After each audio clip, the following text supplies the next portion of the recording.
नमस्कार दोस्तों, मैं डॉक्टर अमित। मेरे यूट्यूब चैनल उत्तम आयुर्वेदा में आपका बहुत बहुत स्वागत है। फ्रेंड्स, आज मैं आपसे बात करूंगा महिलाओं में होने वाली पीसीओडी की समस्या। पीसीओडी या पीसीओएस की समस्या, पॉलीसिस्टिक ओवरियन डिजीज या सिंड्रोम भी कह सकते हैं।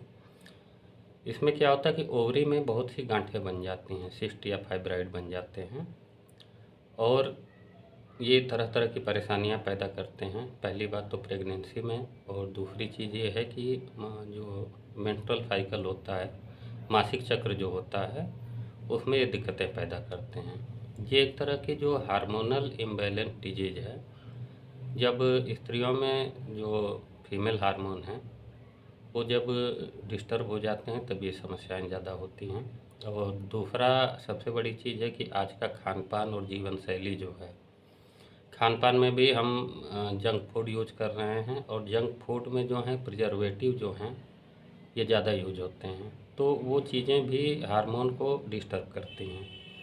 तो इस कारण से दिक्कतें ज़्यादा आ रही हैं। जीवन शैली भी है, जो लाइफ स्टाइल आज का है वो भी जो है इस तरह का हो चुका है कि हमें फिजिकल वर्क बहुत कम करना है और कैलोरी इंटेक हमारा ज़्यादा है।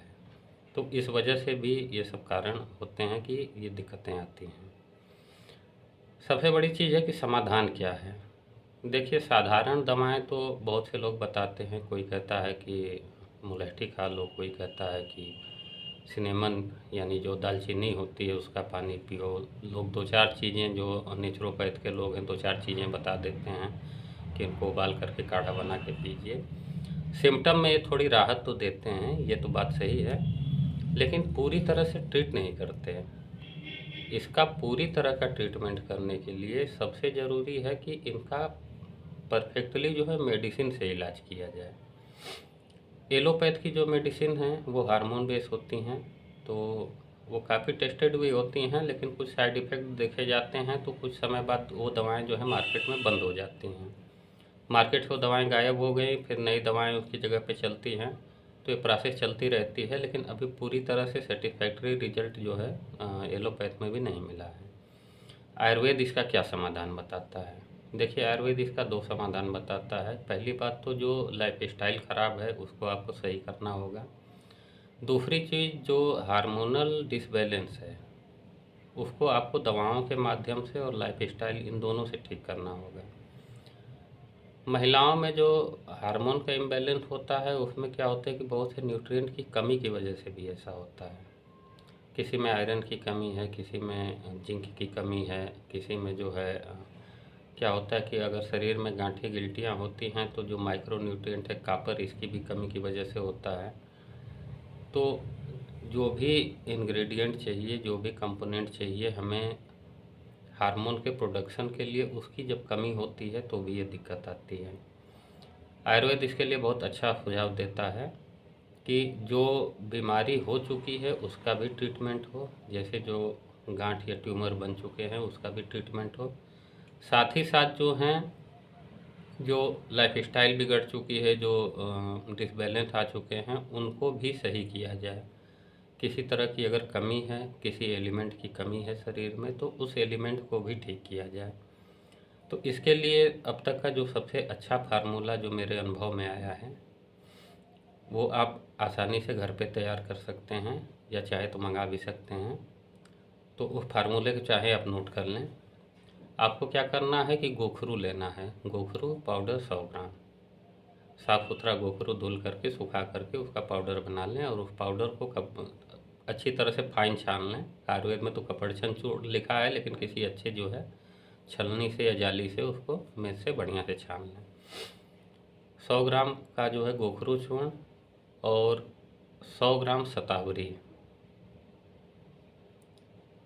50 ग्राम जो है आपको लेना है कमलगट्टे के बीज जो होते हैं उनकी गिरी, और आपको लेना है मुलैठी 25 ग्राम। तो इस तरह से जो है चार चीज़ें आपको लेनी हैं: गोखरू, शतावर, मुलैठी और कमलगट्टे के बीज। इनको पाउडर बना लीजिए, और पाउडर बना करके इसको जो है 8 से 10 ग्राम की मात्रा में, यानी एक चम्मच से पूरा एक चम्मच जो है खाना खाने के बाद आपको इसको खाना है।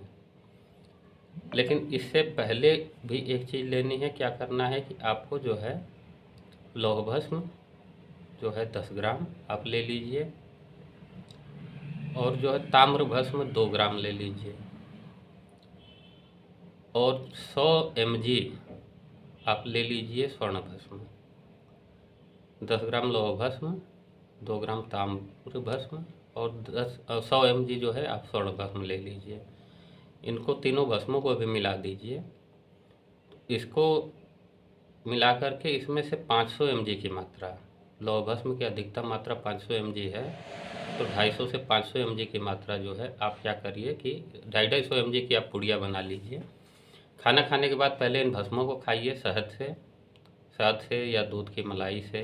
कोशिश करिए कि शहद से खाएं। और इसके साथ ही साथ जो है इसके 15 मिनट बाद जो आपने पाउडर वाला चूर्ण बनाया है उसको खा लीजिए।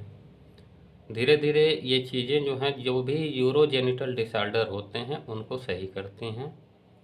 साथ ही जो गांठ गिल्टी शरीर में जो बन गई हैं उनको भी ठीक करती हैं। और किसी भी तरह की अन्य समस्याएं जो आपको है, और जैसे मासिक चक्र वगैरह असंतुलित है तो उसको भी ये ठीक करती हैं।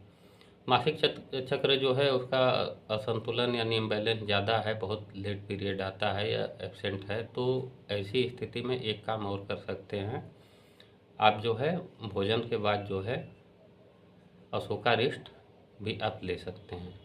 वो उसके लिए आप कंसल्ट कर सकते हैं, डॉक्टर से कंसल्ट कर सकते हैं कि उसके लिए साथ में क्या करना चाहिए। लेकिन ये जो 2 दवाएं हमने बताई, ये 2 दवाएं आप रेगुलर लेते रहेंगे, धीरे धीरे सारी स्थिति नॉर्मल हो जाती है, पीरियड भी सही समय से आने लगते हैं, और ओवरी में किसी भी तरह का जो है सिस्ट या फाइब्रॉइड जो बना हुआ है वो भी धीरे धीरे गल जाता है, ओवरी भी नॉर्मल हो जाती है। साथ ही साथ यूरिन में किसी तरह का इन्फेक्शन हो वो भी ठीक हो जाता है। तो दोस्तों इस दवा का आप प्रयोग करिए। किसी भी महिला को ये समस्या है तो वो इस दवा का प्रयोग करें और इससे लाभ उठाएं। धन्यवाद।